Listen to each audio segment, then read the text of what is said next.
আপনারা দেখছেন জবর খবর, বাংলার স্পন্দন। অফিসিয়ালস, পুলিশ, অল একটা গ্রুপ তৈরি হয়ে গেছে। খালি জায়গা দেখলেই লোক বসিয়ে দিচ্ছে।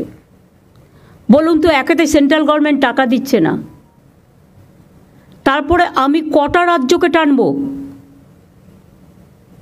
বাংলার আইডেন্টিটি নষ্ট হয়ে যাচ্ছে। কেন বুঝতে পারছেন না?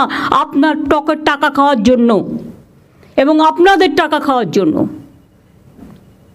জমি পাচ্ছেন, বেচে দিচ্ছেন, রাজ্য সরকারের জমি। যেখানে পাচ্ছেন দখলদারি করিয়ে দিচ্ছেন। ওয়ার্স্ট পারফরমেন্স মিউনিসিপ্যালিটিগুলোর। কেন তৈরি করা হয়েছিল আমি জানি না। সবাই বলে মিউনিসিপ্যালিটি করে দিন, লাভটা কি? জনগণ যদি পরিষেবা না পায়। হাওড়াতে কেন এখনো কনজারভেন্সির কোনো সিস্টেম নেই? কেন নেই? আমি আরবান ডিপার্টমেন্টের মেয়রকে জিজ্ঞেস করব। আমি উত্তর এখন চাই না, পয়েন্টগুলো নোট করে নিন। জঞ্জালের ভ্যাট নিয়মিত পরিষ্কার হয় না, রাস্তায় ময়লা চলে আসে ভ্যাট থেকে। যিনি দায়িত্বে আছেন তিনি কি করছেন? আমি যদি জাস্ট বলি, বালি মিউনিসিপ্যালিটি, শ্রীমতী অমৃতা রায় বর্মন, এসডিও হাওড়া, তিনি কি করছেন? Why she is not taking care? Solid management system যেটা, এগুলো তো আমাদের আছে। রিসাইক্লিং হয়, ইচ্ছা মতো টেন্ডার করছেন নিজেরা। তার থেকে কতটা খাচ্ছেন আমি জানি না। কেউ খাচ্ছেন, কেউ খাচ্ছেন না, নিশ্চয়ই দিয়ে টিয়ে খাচ্ছেন। গ্যাং আপ হয়ে গেছে একটা। আমি সরি, আমাকে এই কথাগুলো বলতে হচ্ছে। আমি এর জন্য মোটেই খুশি নই, আমি দুঃখিত। আমি যখন রাস্তা দিয়ে যাই, কোনো লাইট খারাপ থাকলে আমি সঙ্গে সঙ্গে ফোন করি। ঘন্টার পর ঘন্টা লাইট জ্বলেই যাচ্ছে তো জ্বলেই যাচ্ছে। গভর্নমেন্টের টাকা ভাবছে দেবে, গভর্নমেন্ট বসে আছে। টাকাটা আসছে কোত্থেকে? এটা জনগণের টাকা, বুঝতে হবে। কলের জল, পাইপ ওয়াটার পড়ে যাচ্ছে তো জল পড়েই যাচ্ছে। কিছু লোকের হ্যাবিট আছে, ঢাকনা করলেও ঢাকনাটা খুলেও বিক্রি করে দেয়। তাই যদি হয় তাহলে আমরা মডার্ন সিস্টেমে কেন যাব না?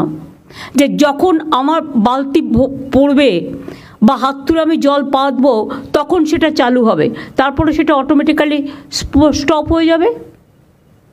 এমন কোনো সিস্টেম আমরা আজ পর্যন্ত বের করতে পারিনি কেন? অথবা এক্ষেত্রে আমার কিছু করার নেই, শুধু এনভায়রনমেন্ট দেখে পেতল লোহা বিক্রি করে দিচ্ছে যখন, তখন আপনারা প্লাস্টিক টাইপের কিছু যদি লাগাতে পারেন, অন্তত আপাতত সেভ হতে পারে। যদিও জলটা সাইক্লিং হয়, সলিড ওয়েস্ট ম্যানেজমেন্ট সব জায়গায় আছে, কিন্তু আপনারা কি করছেন? এনক্রোচমেন্ট করছেন। ভ্যাটগুলো বাইরে থেকে নোংরা পড়ে থাকে, একবার দেখেন না? লজ্জাও লাগে না? রাস্তাগুলো আমরা সারালে তবে সারাবেন, তা আপনাদের টাকাগুলো যাচ্ছে কোথায়? হাওড়াতে এখনো পর্যন্ত কনজারভেশন কোনো সিস্টেম নেই, অথচ আমরা টাকা দিয়েছি। পদ্মপুকুর ওয়াটার প্ল্যান্ট হয় 1984 সালে। 40 বছর ধরে পাইপলাইনগুলো আছে, বহু জায়গায় লিক, ফলে বারবার পাইপলাইন সারাতে হচ্ছে। বহু জায়গায় নোংরা জল মিশে যাচ্ছে। Please understand that. যারা টাকার দিকে বেশি উৎসাহী তাদের মনে রাখতে হবে, নিজের জীবনের থেকে দামে কিছু নয়, মানুষের জীবনের থেকে দামে কিছু নয়। এটা লজ্জা যে আপনি আপনার দায়িত্ব পালন করছেন না। মিউটেশন অনলাইন করা হয়েছে, কিন্তু কাজ সময় মতো হচ্ছে না। মেডিকো মাল্টি স্পেশালিটি ক্লিনিক ও ডায়াগনস্টিক, এখানে অত্যাধুনিক মেশিনে CT scan, CTG, 4D, ultrasonography, digital X-ray সহ সমস্ত ধরনের শারীরিক পরীক্ষা করা হয়। প্রতিদিন বিশেষজ্ঞ চিকিৎসক দ্বারা পাবেন সুচিকিৎসার সুযোগ। মেডিকো মাল্টি স্পেশালিটি ক্লিনিক ও ডায়াগনস্টিক জয়নগর থানা সংলগ্ন রেলগেটের কাছে স্পন্দন নার্সিং হোমের বিপরীতে ফোন 9832800700 এবং 9933749467। এলাকার মানুষের সুস্বাস্থ্যের কথা মাথায় রেখে কলকাতার পর জয়নগরে এই প্রথম আমরা কেএমটিও হলটার পরিষেবা চালু করলাম। কাজের জন্য নিয়মিত ট্যাক্সের বিল যখন তখন ট্যাক্স বাড়িয়ে দিচ্ছে মিউনিসিপ্যালিটিগুলো, আমাদের জিজ্ঞেসও করছে না। আর যখন তখন ক্যাজুয়াল লোক নিয়ে নিচ্ছে না জিজ্ঞেস করে, বারবার বলা হচ্ছে ফাইন্যান্সিয়াল অর্ডার ছাড়া করবে না। অথচ অনলাইনটাকে অ্যাভয়েড করে কিভাবে দিয়ে দেওয়া হচ্ছে পারমিশন, যার আছে সে পেয়ে যাচ্ছে, যে দিতে পারছে, আর নেই সে পাচ্ছে না, তাকে হ্যারাস হতে হচ্ছে। টাকার বিনিময়ে পুরসভার বহু জমি বেদখল হয়ে যাচ্ছে, সরকারি সম্পত্তি নষ্ট হয়ে যাচ্ছে। আমি হাওড়া পুলিশকে বলবো একটা তদন্ত করার জন্য, এবং চিফ সেক্রেটারিকে আমি অর্ডার দিচ্ছি, সেখানে যদি রাম শাম যদু মধু যেই হোক, ইভেন আমিও যদি হই, আমাকেও ছাড়বেন না। আমি জানতে চাই না কে দখল করেছে, কিভাবে করেছে, পেছনে কারা গ্যাং আপ করেছে এবং কিভাবে এগুলো হয়েছে, আমি এসব জানতে চাই। সরকারি সম্পত্তি কারো ব্যক্তিগত সম্পত্তি নয়। লোভ বেড়ে যাচ্ছে, লোভটাকে কমাতে হবে। বাইরের লোকেরা এসে এখানে সব জমি জায়গা দখল করে নিচ্ছে, কারণ টাকার বিনিময়। বড় বড় মাল্টি স্টোর কমপ্লেক্স হয়ে যাচ্ছে সরকারি জমি দখল করে, সরকার থেকে পারমিশন নেওয়ার প্রয়োজন মনে করছে না। আর তাতে কেন আমরা ট্রান্সপারেন্সি মেনটেন করবো না? অনলাইনে করে দেওয়া সত্ত্বেও হচ্ছে না। রাজ্য সরকার বহু নতুন রাস্তা করেছে, কিন্তু কোনো সংরক্ষণ হয় না। আমি তো বলেই দিয়েছিলাম, যে রাস্তা করবে যে কোম্পানি, তাকে 5 বছরের গ্যারেন্টি নিতে হবে। করছে না। সলিড ম্যানেজমেন্টে অ্যাডভান্স দিয়ে দিচ্ছেন আপনারা, টাকাটা নিয়ে পালিয়ে যাচ্ছে সোলার পাওয়ারের, এবং টাকাটা নিয়ে পালিয়ে যাচ্ছে, অথচ অ্যাডভান্সটাও নিয়ে পালিয়ে যাচ্ছে। কেন দিচ্ছেন? কে পাওয়ার দিয়েছে?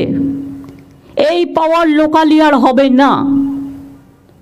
ল্যান্ড ডেভেলপমেন্ট, সোলার পাওয়ার, এগুলো স্টেট এবং রিসাইক্লিং অফ দ্য জঞ্জাল যেগুলো, এগুলো থেকে তো আমাদের ইনকাম হতে পারে। কেন করছি না? এটা সেন্ট্রালি করতে হবে। এসডিওকে দিলেও যা, ডিএমকে দিলেও তাই, নমিনেটেড মেম্বারকে দিলেও তাই, ইলেক্টেড বডিও তাই। তো কাকে দিয়ে করবো এগুলো? তো মহা মুশকিল হয়ে গেছে।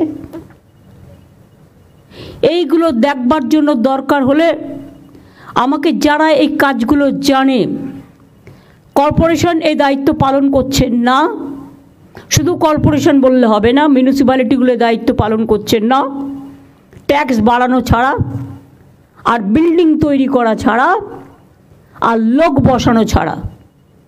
আমি তো বলেছি, যে হকাররা আছে তারা আমাদের ভাই বোন, এর থেকে বেশি যেন আর না বাড়ে। হাতিবাগানটা কখনো তাকিয়ে দেখেছেন কী অবস্থা? গড়িয়াহাটে আপনারা স্টল দিয়েছেন, ভালো কথা, কিন্তু স্টলের পেছনটা আবার কিন্তু তিপ্পল লাগিয়েছে কালো লাল।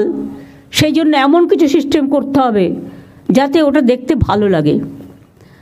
আমি পরশুদিন আসছিলাম ওয়েবেলের কাজ দিয়ে, দেখলাম কত দোকান বসে গেছে, সব আউটসাইডার, কিনে খাচ্ছে, বাড়ির সামনে পাচ্ছে, এটা ভালো, কিন্তু দেখতে কি ভালো লাগছে? ডার্টি করে রেখে দিয়েছে জায়গাটা। কেন একটা খাওয়ার জন্য একটা নতুন জোন করছেন না আপনারা? যে জোন আপনার শহরকে ডিস্টার্ব করবে না, মানুষকে ডিস্টার্ব করবে না। বৃদ্ধ বৃদ্ধা থাকেন, ভাড়া নিয়েছে তার কাছ থেকে, ভাড়া নেবার পর পারমিশন নেই, উইদাউট পারমিশনে 3 তলা 4 তলা 5 তলা তুলেই যাচ্ছে। কেন তাদের অ্যারেস্ট করছেন না? কেন ভেঙে দিচ্ছেন না? 2-1টাকে অ্যারেস্ট তো করুন, 2-1টা ভাঙুন। আমি বলবো স্টার্ট ফ্রম মাই হাউস। কেন আমি ইলিগাল জিনিসকে আমি অ্যালাউ করবো? যেই হোক, কোনো এমএলএ, এমপি, মিনিস্টার থেকে শুরু করে পুলিশ অফিসার, জেলা এসডিও, ডিএম থেকে শুরু করে আইসি থেকে শুরু করে, কারো কারো অভ্যাস হয়ে গেছে আইসি হলে যতটা পারি ইনকাম করে নি, এসডিও হলে একটা সঞ্চয় করে নি, ডিএম যে কদিন থাকবো সঞ্চয় করে নি দেশে পাঠিয়ে দিই। এগুলো অনেক হয়েছে, আর করবেন না প্লিজ। এবার কিন্তু বড্ড চোখে লাগছে। সল্লেক আমার লজ্জা লাগছে। রাজারহাটেও শুরু হয়েছে এনক্রোচমেন্ট, সল্লেকেও ইচ্ছা মতো সুজিত বোস লোক বসাচ্ছে কম্পিটিশন করে। কেন কেন বাইরের লোক বসবে?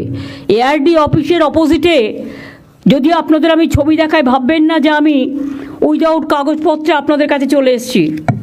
ছবি দেখালে নিজেরাই লজ্জা পাবেন। এর জন্য কত দিতে হয়েছে?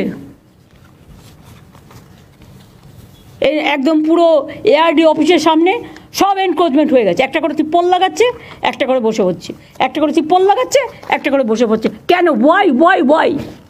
আমি জানতে চাই কত টাকার বিনিময়ে কারা নিয়েছে টাকা? কেন সল্টলেক কর্পোরেশনের কাউন্সিলররা কাজ করে না? তারা তো ইলেক্টেড বডি, কেন কাজ করে না আমি জিজ্ঞেস করছি। রাস্তা ঝাড় দেয় না, এবার কি আমাকে রাস্তা ঝাড় দিতে বেরোতে হবে?